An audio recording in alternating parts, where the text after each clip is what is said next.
Bonjour, on va vous raconter l'histoire de Cyrano Bergerac. C'est une histoire d'amour et d'affection.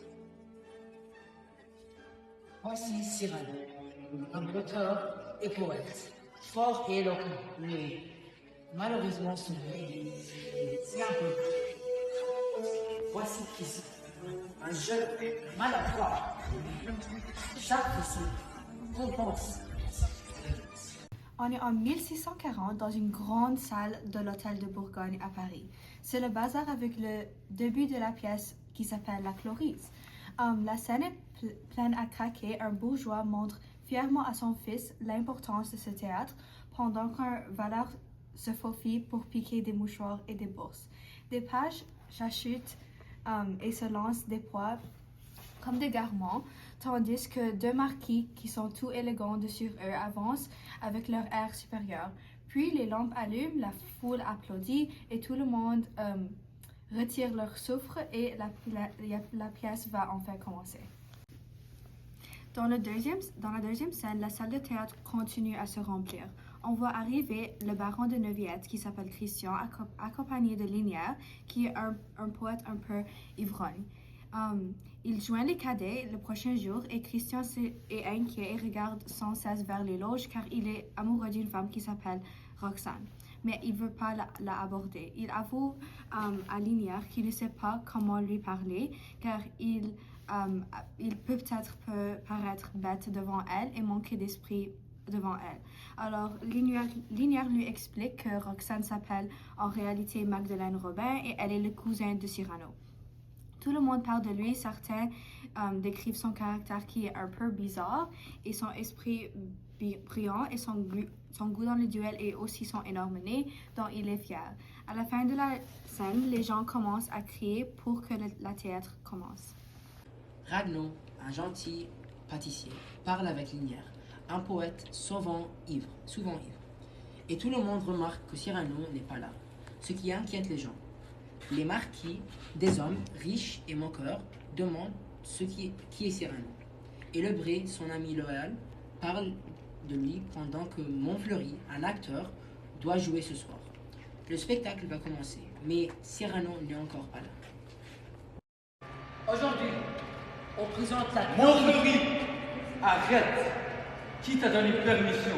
Moi, je me donne la permission, car je suis meurtrier. Vous êtes si gros et bête! Mais arrête, Cyrano, arrête! Je vous ordonne de vous taire! Cyrano, arrête. Je compte à 3. Laisse-moi, arrête. 1, Cyrano! 2,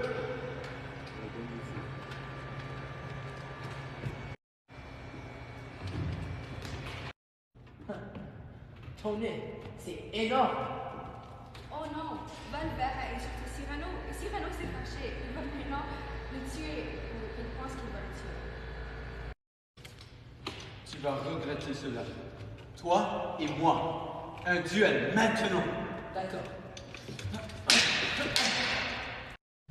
Mon nez est très grand, c'est vrai. Il gêne tout le monde, même moi. On me rit dessus. Je suis mal à l'aise. Mais je regarde la tête haute. Je ne suis pas. Il est gros, long, fort, énorme. On me fait des moqueries, des railleries. Mais je suis fier. Je garde mon honneur. Mon nez me rend unique. Je l'accepte. Grand et petit, chacun a ses défauts. Moi, j'ai un nez, mais j'ai aussi du courage. Je ris avec ceux qui se moquent. Et je montre que je suis plus qu'un nez.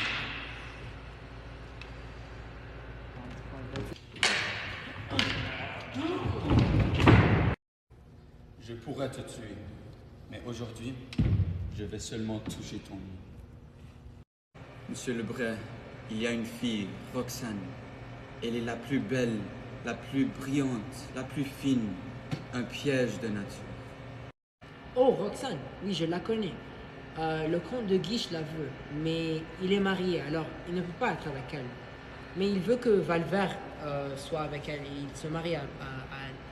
Alors je pense que le comte de Guiche a un peu plus de chance que vous, à cause de votre nez. Maintenant, Cyrano et Roxane veulent se rencontrer en secret chez Ragno, le pâtissier, à 7 heures. Le servant de Roxane vient prévenir Cyrano que Roxane veut le voir. À cette heure, il se retrouve donc chez Ragno. Roxane veut parler à Cyrano et Cyrano espère entendre qu'elle l'aime.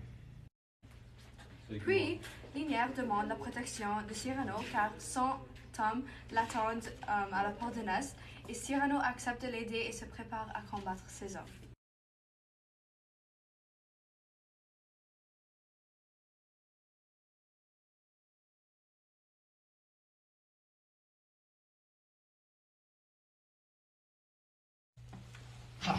Le matin suivant. La scène se passe dans la boulangerie de Ragno. La boutique est pleine d'activités. Les pâtissiers préparent les gâteaux du jour. Ragno adore la poésie, écrit toutes ses recettes sous forme de poèmes. Un pâtissier lui apporte une lyre faite en pâte, ce qui le rend très heureux. Sa femme, Lise, arrive soudain, en colère. Elle reproche à Ragno de toujours donner des pâtissiers aux poètes en échange de leurs vers. Puis, montre de nouveaux sacs de papier pour la boutique. Ragno est choqué. Ces sacs sont fabriqués avec des manuscrits de poèmes. Plus tard, deux enfants entrent dans la boulangerie et commandent 3 petites tartes. Ragno hésite car il ne veut pas utiliser un sac qui a un poème dedans. Quand Lise n'est plus là, il rappelle les enfants et leur propose plus de gâteaux s'ils leur rendent le sac fait avec de la poésie. Bonjour à la pâtisserie. Oh, bonjour, monsieur Ragno. J'attends pour quelqu'un. Quelle heure est-il? Encore 30 minutes. Bonjour Cyrano, comment allez-vous? Oh, tout va bien, tout va bien. Mais qu'est-ce qui est arrivé à ta main? Oh, c'est rien, c'est rien. Oh! Bonjour. Comment ça va? Ça va bien? C'est qui ça? C'est un ami de ma femme. Quoi? Comment peux-tu faire ça à mon ami? Tu dois arrêter maintenant. Oh, bonjour Roxane. Viens t'asseoir. Oh, bonjour Cyrano. Alors, tu voulais parler à propos de quoi? Oh oui, il y a un homme que j'aime beaucoup. Il est très très gentil Oui. et il est très fort et il est vraiment vraiment Oui. beau. Oh! Beau, tu as dit. Oui, beau, tu le sais, c'est Christian. Il est un de tes cadets. Ah oui, Christian, oui. Et j'ai venu te parler parce que j'ai besoin que tu me promettes 2 choses. Premièrement, j'ai besoin que tu promets de jamais entrer en les duels avec lui. Je vous promets. Et deuxièmement, je veux que tu le protèges en toutes les choses dangereuses et les guerres que vous entrez ensemble. S'il vous plaît. Je vous promets. Merci, Cyrano. Les cadets, venez. Il avait 100 hommes. 100 hommes. Ton gros nez. 100 hommes. Et j'étais tout seul. Allez. Je leur battais tout seul, comme l'homme fort que je suis. Avec ton nez. Sors! Tout le monde, sortez maintenant! Viens ici! Ne sois pas peur. Donne-moi un câlin. Pourquoi? Je suis le cousin de Roxane et je veux te protéger. Oh, monsieur Cyrano? Bonjour, monsieur. J'ai entendu beaucoup de toi. Alors, Cyrano rencontre Christian et l'embrasse. Et maintenant, les cadets reviennent dans la salle et voient Christian vivant et ami avec Cyrano. Cyrano et Christian se serrent la main avec accomplissement. Un mousquetaire voulait imiter Christian, se moquer du nez de Cyrano. Cyrano frappe le mousquetaire et le fait tomber sur un banc. Les cadets éclatent de rire, heureux de retrouver le Cyrano fort et fier. L'ambiance redevient joyeuse et pleine d'admiration pour lui. Ma vie est finie. Pourquoi es-tu si triste, Ragno? Ma femme, Lise, elle m'a quitté pour un mousquetaire. J'ai même perdu ma pâtisserie. J'ai même essayé de me perdre. Mon Dieu. Mais c'est pas grave. Cyrano m'a sauvé. Je suis ça va maintenant. Alors, Christian, tu parlais avec Roxane? Pourquoi? C'est juste, j'ai peur. pas éloquent. Elle est là-bas. Vas-y. Vas-y. Non, j'ai peur, je peux pas. Salut, Roxane. C'est écrit ça, c'est C'était Christian, oui, mais il est parti.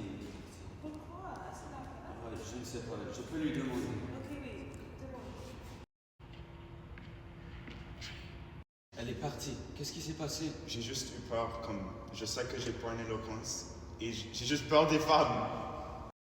Ok, j'ai une idée. Depuis maintenant, je vais être ton éloquence et écrire des lettres d'amour pour Roxane, et tu vas être mon chat. Tu ferais tout ça pour moi? Bien sûr, oui. Merci.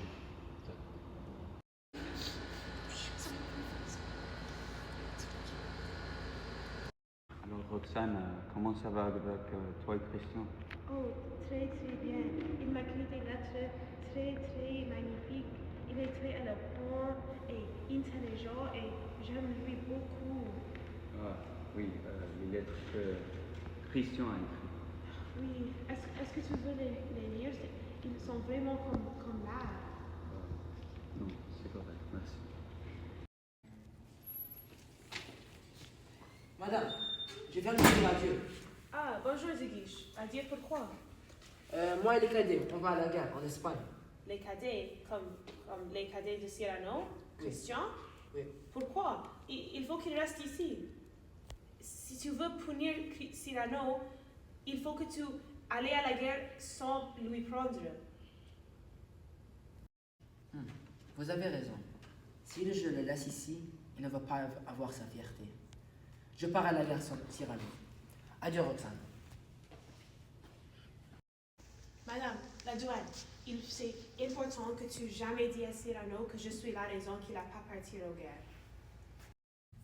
Alors, maintenant, Roxane attend la visite de Christian et dit à la duègne de le faire patienter s'il arrive trop tôt.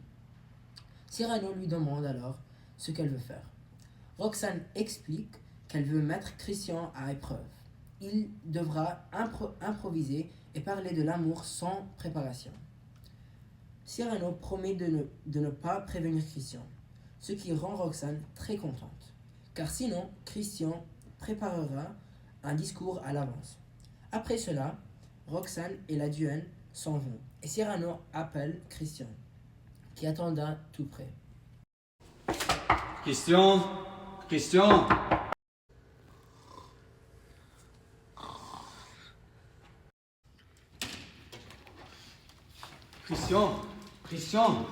Réveille-toi! Christian, Roxane veut te parler tout seul. Elle veut voir si tu as vraiment de l'esprit. Prends, je veux t'aider avant qu'elle vienne. Apprends quelques mots que j'ai écrits pour vous. J'ai pas besoin de votre aide. Je peux la parler moi-même. Ok? Parle à toi-même. Roxane!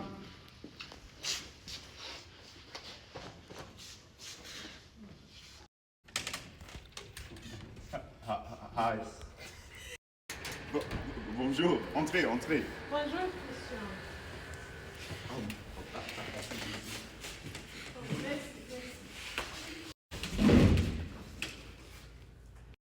Je veux, Christian, que tu me dis comment tu m'aimes. Roxane, je t'aime. Est-ce que ça c'est tout? Non, Roxane, je t'aime beaucoup. Tu n'as aucun esprit. Je t'aime beaucoup.